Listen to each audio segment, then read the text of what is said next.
چوتھی روایت کی طرف آپ دیکھیں، اس روایت کے اندر جناب مفضل نے امام صادق علیہ السلام سے تفسیر پوچھی پروردگار کے اس فرمان کی کہ اس سے مراد کیا ہے، فَإِذَا نُقِرَ فِي النَّاقُورِ، یعنی جب سور پھونکا جائے گا۔ بظاہر تو یہ آیہ مجیدہ جو ہے وہ قیامت کے وقوع کے بارے میں ہے کہ قیامت جب واقع ہوگی، لیکن اس آیہ کی تعویل سے پتہ چلتا ہے کہ یہ آیت مہدویت ہے، چونکہ بعض آیات جو ہیں وہ اپنی تفسیر میں امام زمانہ کے موضوع پہ دلالت کرتی ہیں، یعنی ظاہر بظاہر ان کا مطلب، جیسے سورہ نور کی جو ہے وہ 55 نمبر آیت، جیسے آپ کی خدمت میں عرض کریں سورہ حدید کی ہے، آپ کی سورہ انبیاء کی جو آیت ہے، بہت ساری آیتیں ہیں جو تفسیر میں، جیسے سورہ بقرہ کی آیت جو ہے جس میں غیب پر ایمان لانے کی بات ہے، یا وہ آیت جس میں پروردگار کہہ رہا ہے کہ ہم نے جو ہے وہ زمین کو جو ہے وہ صالحین کو ان کا مالک بنانا ہے، وارث قرار دینا ہے، بہت ساری آیتیں ہیں۔ کچھ آیات ایسی ہیں کہ جو ظاہر بظاہر نہیں لگتا ان کا تعلق مہدویت سے ہے، لیکن ان کی تعویل، ان کا جو باطن ہے، یعنی اس کے ضمن میں جو احادیث ہیں وہ کہتی ہیں کہ اس کا باطن جو ہے وہ مہدوی ہے، یعنی اس کی مراد وہ نہیں ہے جو آپ ظاہر کلمہ سے سمجھ رہے ہیں، بلکہ مراد اس کی کچھ اور ہے۔ لہٰذا آپ دیکھیں کہ فَإِذَا نُقِرَ فِي النَّاقُورِ کے بارے میں جب جناب مفضل نے سوال کیا چھٹے مولا سے، فرمایا کہ اس سے مراد وہ نہیں ہے کہ آپ سور پھونکنے کی بات ہو رہی ہے، بلکہ فرمایا اِنَّ مِنَّا إِمَامًا مُسْتَتِرًا، اس سے مراد جو ہے یہ ہے کہ ہم میں سے ایک امام ہوگا جو پنہاں ہوگا۔ خوب، فَإِذَا أَرَادَ اللَّهُ عَزَّ ذِكْرُهُ إِظْهَارَ أَمْرِهِ، جب اللہ یہ چاہے گا کہ اس کا امر ظاہر ہو، یعنی یہ امام ظہور کرے اور دنیا کو عدل و انصاف سے بھرے، کیا کرے گا؟ نَقَتَ فِي قَلْبِهِ نُقْطَةً، اس کے قلب پر ایک نقطہ جو ہے وہ پیدا کرے گا۔ فَظَهَرَ، نتیجتاً وہ امام ظہور کرے گا، فَقَامَ بِأَمْرِ اللَّهِ عَزَّ وَجَلَّ، اور اللہ کے حکم سے قیام کرے گا۔ اب آپ غور فرمائیے گا کہ یہ جو نقطہ والی روایات ہیں یہ کافی روایتیں، حتیٰ ہم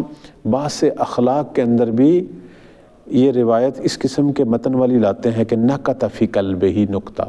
جیسے کہتے ہیں کوئی انسان اگر نیک کام کرے خدا اس کے دل میں سفید نقطہ جو ہے وہ لگاتا ہے، یا جو کوئی برے کام کرے اس کے دل میں،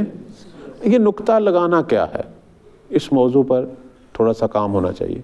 جو چیز میں نے مجموعہ روایات سے سمجھی ہے اصل میں یہ الہام ہے، نقطہ لگانا جو ہے یہ نقطہ الہام ہے، پروردگار کا الہام اپنے تمام بندوں پر ہمیشہ جاری ہے، خداوند سب سے بڑا ہادی ہے، سب سے بڑا معلم ہے ہمارا۔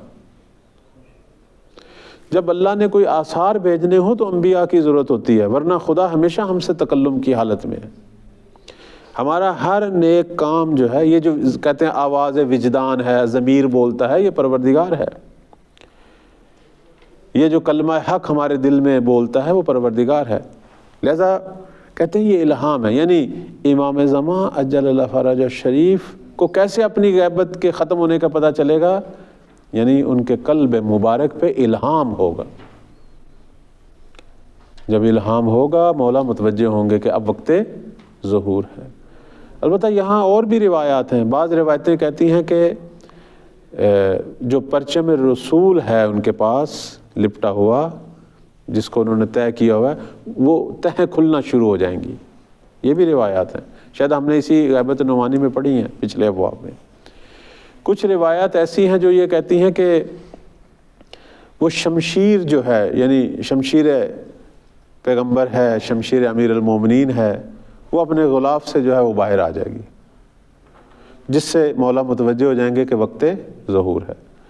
اور یہ روایت بھی ہے، اور یہ روایت جو ہے وہ سند کے اعتبار سے درست ہے، یعنی امام جو ہیں پروردگار کے الہام سے متوجہ ہوں گے، اور ہمارا یہ عقیدہ ہے، ہمارے ائمہ پر جو ہے الہام ہوتا ہے۔ یہ جو میں نے کہا اللہ ہر ایک سے تکلم کرتا ہے، بعض دفعہ ہمارے لیے ظاہر نہیں ہوتی، ہم نہیں سمجھتے پروردگار کے تکلم کو، ائمہ کا الہام واضح ہوتا ہے، بارز ہوتا ہے، وہ متوجہ ہو جاتے ہیں کہ یہ امر ربی ہے۔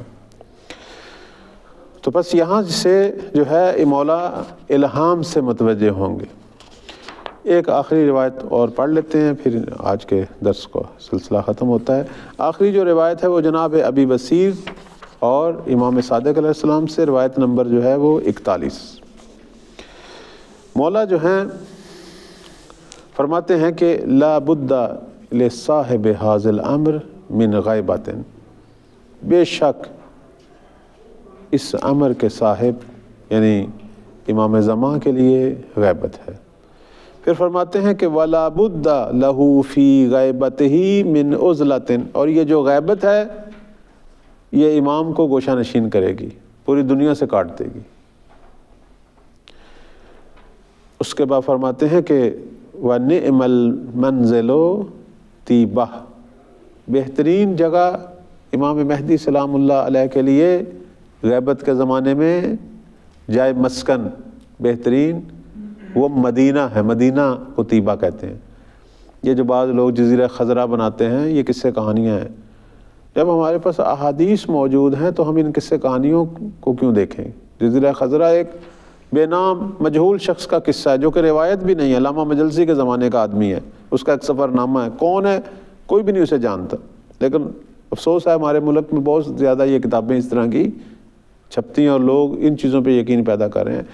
امام صادق فرما رہے ہیں کہ مہدی زمانہ غیبت میں مدینہ میں رہیں گے، یعنی یہی مدینہ النبی میں،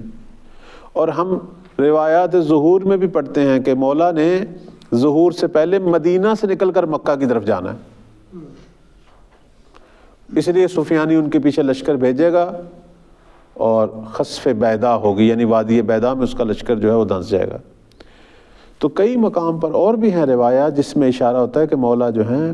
البتہ ایسی روایات بھی ہیں جو کہتی ہیں کہ مولا مشرق سے مغرب تک سفر کریں گے، یعنی اس کا مطلب یہ ہے کہ امام ویسے مختلف جگہوں پر جائیں گے، لیکن جس جگہ کو اپنے مسکن کے طور پر انتخاب کریں گے، یہاں بیشتر رہیں گے،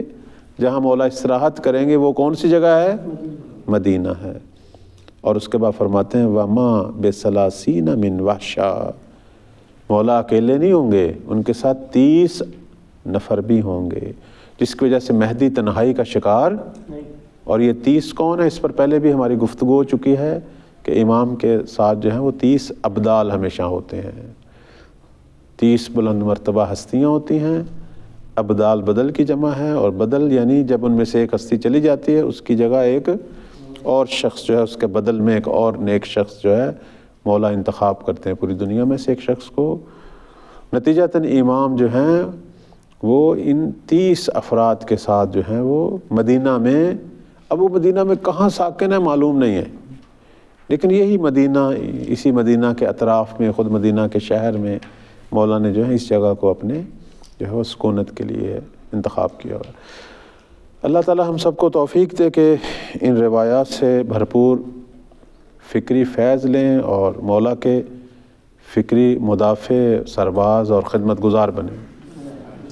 اور لوگوں کے جو بہت سارے سوالات، اشتباہات ہیں، ان روایات کی مدد سے ان کا جواب دیں۔